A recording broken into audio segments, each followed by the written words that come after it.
Hello, my name is Stephanie Marian, and this video is titled Lucy's Wisdom, The Path to Our Purpose.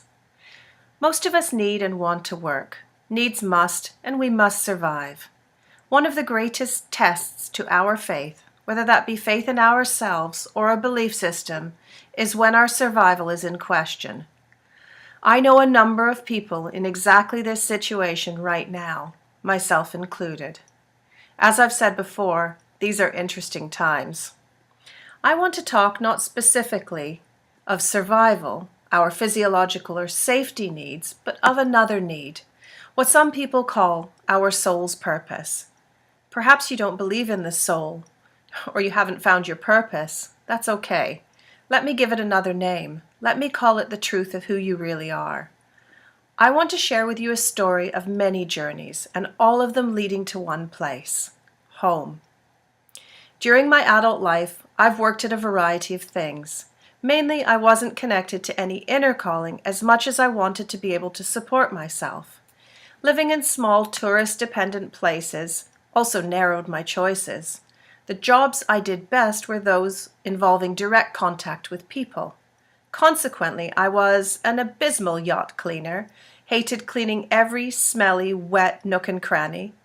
No better as a winkle picker, fixed on the next piece of seaweed that sea snails might be clinging to, and was comically bad and short-lived as a prawn packer. Working with people was where I was happiest, but no matter the job, I subverted every role. I worked in restaurants, bars, hotels, and companies, and in business for myself, but no matter what I did, I was more interested in connecting with people in a meaningful way. Whether serving food or drink, or serving a customer's needs in another capacity, I wanted to get beneath the surface. I had a strong desire to understand who they were and what their story was. This went on for many years as I continued to choose jobs based on what was available. There were signs, clues to who I really am, but I couldn't hear the voice of truth beneath the noisy chatter of circumstance. I was often mistaken for a teacher. Just as frequently people asked me if I was a psychologist. The writer seeped out in the expressive and lengthy letters I sent various people. Still, I didn't see it. It took my boss, who was a wizard of a man, that I've mentioned before, to show me. My role at this point was to manage the staff, to recruit and dismiss as needed, as well as to seek out new business. I knew all the staff well. Our clients, too, could have given you a detailed profile of all of them. One day the wizard and I were out for a walk. We were talking about my experience and the many jobs I'd done. He said, "It seems to me you've only been doing one job." That didn't make any sense to me, but I waited. He was inclined to speak in riddles. He continued, "Every job you've ever done, you've shaped into the role you wanted to be doing." Right then, in that epiphany of a moment, I began to come home to myself. Exactly 11 years passed, and more training was required.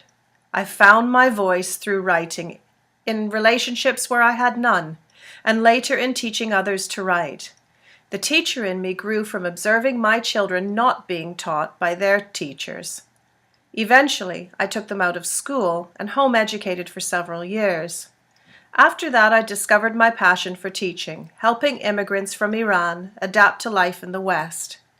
My sister always said I was like Lucy from the Peanuts comic strip. As a child, I thought she was insulting me for having a sharp tongue. Now I see she might have been talking about something else. I don't have a psychiatrist booth, but like the wizard said, I've been doing this in one way or another for a long time. This year, I finally began living the truth of who I am, my soul's purpose. I write, teach, and counsel, and I'm still doing what I love the most, making connections, teaching people to move beyond the obstacles in their path to who they are. There are no accidents on this journey. Every part reveals who we are to ourselves. The clues are there if you want to see them. I can't promise you it will be easy. You may find your way there directly or, like me, need to take a circuitous and challenging route. In these interesting times, I believe those survival needs and also The psychological and spiritual ones can all come together when we read the signs and follow them home.